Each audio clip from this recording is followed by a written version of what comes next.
Yo, what's up everybody, Fortron here, and today I want to talk about Elden Ring Nightreign. So let's get into it.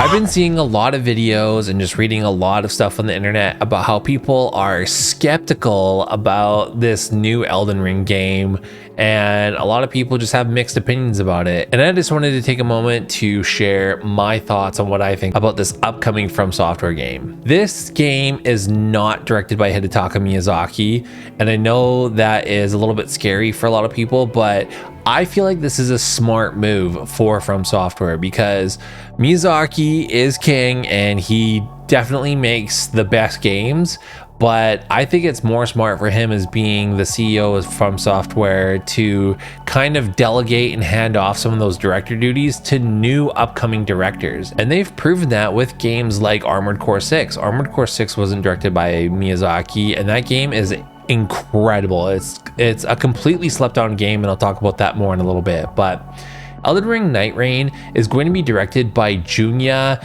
Ishizaki. He has worked on a lot of other FromSoftware games in a lot of like level planning capacities and like just other mapping capacities, and this is going to be his first time in a director role. Just like Miyazaki got his chance with Demon's Souls and he was kind of like given the reign to do whatever he wanted, like he did work on Armored Core 4 and 4 Answer, but I feel like with Demon's Souls he was really just given the reign to do whatever he wanted.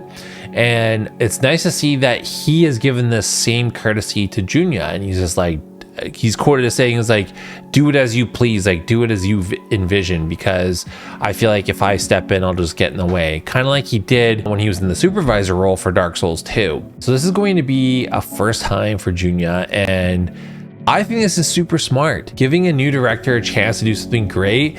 And it's an easy win because FromSoftware did a ton of hiring and they brought on a lot of new employees.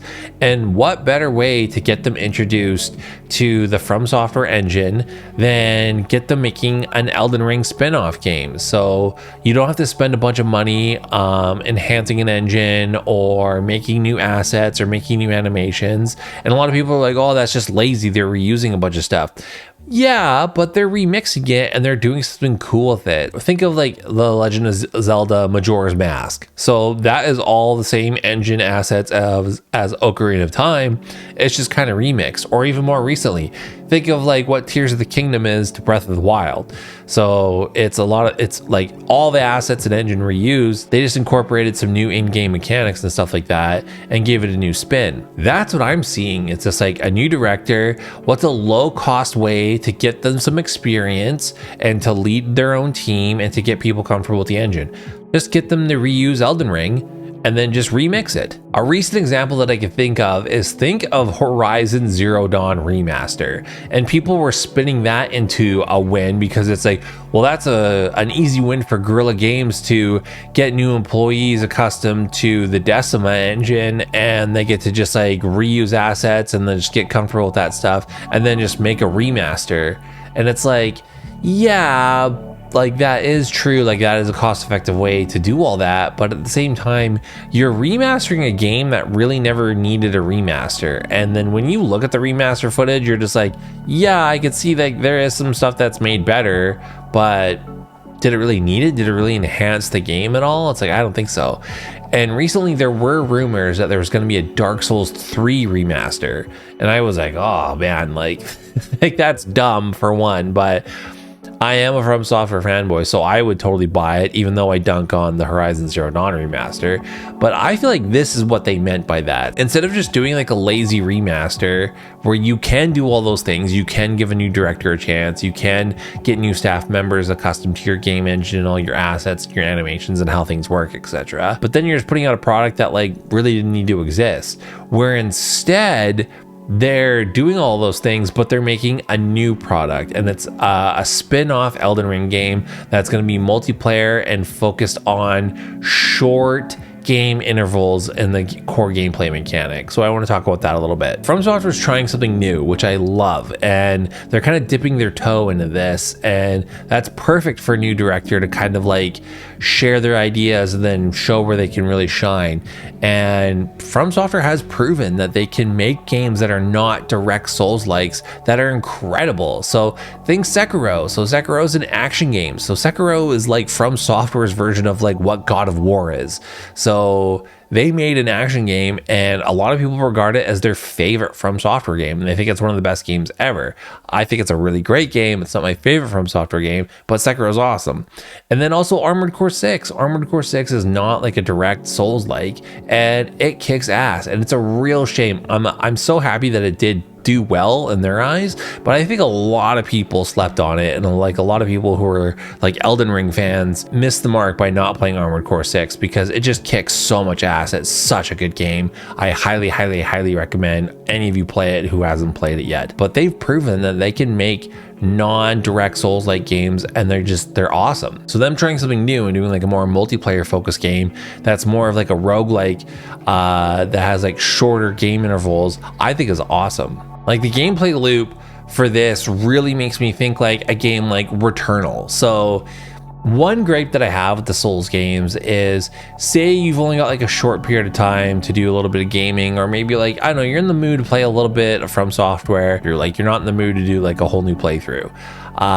You can't really do that. Like I know some people like will have like their level 600 character that they've only played their one character and they've done multiple new game cycles of, and then just go in and then just like kill a bunch of dumb mobs with like their overpowered spells and stuff. And it's like, yeah, okay, I guess that's fun for some people, but some people just like, I don't know, I get the itch sometimes just like go in and I want to fight a few bosses. And I do multiple playthroughs of the FromSoftware games like every single month. I do it, but I do wish there was a way that I could just like play certain aspects of the game for like a quick 15 to 30 minute segment, or even like 1 hour, and then just be in, out, done with it. And I think this game is going to be that. So I'm really excited for that idea. And the fact that you can play co-op up to 3 people, and you can also just play by yourself, I think is essential. If this was like a forced multiplayer game, I really hate those games because I don't know, like especially as you get older, it's harder to like align with friends on like good times to play or like when everybody's ready. So I always like playing games single player, just like by myself. I really think that this is going to be a great gameplay loop. Like what more could you ask for? Like you're going in, you're playing the top hits of all the Souls games. Like we saw the Nameless King, we saw the Centipede Demon, we saw Dukes de Freya. So you know, like a lot of the major, like the FromSoftware hits are going to be there. Like you know they're going to be there. There's going to be a cool twist. And the fact that it's like shorter gameplay segments, I think is going to just be like a really cool combination. And I'm loving when I look at the gameplay and I see that they've completely changed the movement. So it's not like Souls, it's not Dark Souls or Elden Ring movement. Like your character moves a lot like Sekiro. So like you run super fast. I don't think you're going to have a stamina bar for like running or moving around like that. You can double jump just like Sekiro. Like you can wall jump. Even one of the characters had deflect like Sekiro. I think them making it more like a fixed character, and like you have your own hero type that you pick to match your playstyle, I think is really cool. And I think it's just a great idea. But again, like a lot of people are like sharing that they feel skeptical. Like they're like, oh, it's going to be like Fortnite or whatever. It's like, no, it's not. Like they've taken some ideas like the enclosing world and the eagle that drops you off, and it's like that's probably gonna be it. Sure, they're gonna get inspiration from other multiplayer games, because why wouldn't they? They're smart. They're gonna take things that seem successful in other games and try to incorporate it. And FromSoftware has done nothing but proven that they're capable of doing that. And I feel like anyone who's really skeptical about this game, about Nightreign, I don't know, like I feel like you're like a newer Elden Ring fan, and there's nothing wrong with that, but I really encourage you to just give this game a try. And you shouldn't sleep on other FromSoftware titles. Like you shouldn't sleep on Armored Core 6. Like you should play the backlog, and I really think that you'll enjoy it. And you'll also see the progression of how far along they've come over the last decade. And I'm really looking forward to this new branch of FromSoftware where Miyazaki will still direct like these main feature focused games coming from FromSoftware, but he's also getting this new crop of employees a chance to direct games and potentially make something cool. And I think they've learned from their past mistakes of just making like too much like shovelware crap, like they did in the early 2000s when they're trying to branch away from Armored Core, when that was like their main bread and butter. And I think that they know what formula works for them, and I think that they have like a core set of values that they want to have in each of their games, and that they're going to follow through with that. But I'm really excited for FromSoftware to be more than just the Hidetaka Miyazaki show. Like, although he is the GOAT, but like I'm really excited to see what other people can do with their IPs, with their tech, with their gameplay loops. But overall, I'm really looking forward to Elden Ring Nightreign. Let me know what you guys think in the comments.